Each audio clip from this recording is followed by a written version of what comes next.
சிவனும் பெருமானும் வேற வேற இல்லை. அதான் அரியும் சிவன் எல்லா வீடியோவும் சொல்றதுதான். அரியும் சிவனும் ஒன்று, அறியாத வயல மண்ணு. மலைகள் தான் கணக்கு. நம்மளை வந்து மலை தான். மலையை வந்து சிவனாகவும் எடுத்துக்கிறோம், பெருமாளாக எடுத்துக்கிறோம், விநாயகரை எடுத்துக்கிறோம், முருகனை எடுத்துக்கிறோம், எல்லா தெய்வமாக எடுத்துக்கிறோம். நம்மளோட நோக்கம் வந்து மலையில் ஏறி ட்ரெக்கிங் பண்ணி அந்த மலையை பற்றி சொல்கிறது, அந்த அங்கே உள்ள கடவுள்களை பற்றி சொல்கிறது. மலைகளை வந்து எல்லோரும் வந்து ரொம்ப விஷயங்களில் சொல்லி பாதுகாப்பாங்க.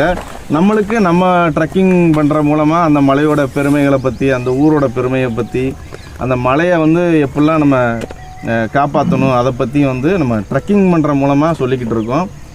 நம்மளோட முக்கியமான நோக்கம் வந்து இந்த மலைகள் நல்லா இருக்கணும், மலைகளில் உள்ள வளங்கள் அந்த வளங்கள் நல்லா இருக்கணும், நீரை மாசுபடுத்தக்கூடாது, அங்கே எதுவும் குப்பையில் போடக்கூடாது.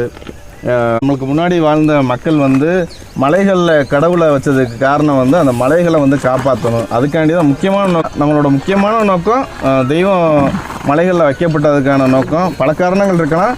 ஒரு காரணம், முக்கியமான காரணம், வேப்ப மரத்தில் வந்து சாமி இருக்குது, புளிய மரத்தில் பேய் இருக்குதுன்னு சொன்னதுக்கு ஒரே காரணம் இதுதான்.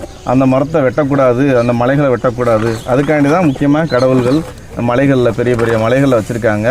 அதை பாதுகாக்கிறது தான். நம்ம வந்து மலைகளை பாதுகாக்கிறத ஒரே நோக்கத்தோடு தான் நம்ம வந்து ட்ரெக்கிங் பண்ணிக்கிட்டு இருக்கோம். அந்த மலைகளை பற்றி, கடவுள்களை பற்றி, அப்புறம் வந்து உடல்நலம், முக்கியமாக உடல்நலம், நம்ம மக்களோட உடல்நலம் ரொம்ப முக்கியம். அதை பற்றி தான் போய்கிட்டு இருக்கோம். வாங்க ட்ரெக்கிங் பண்ண ஆரம்பிப்போம். ஓம் நம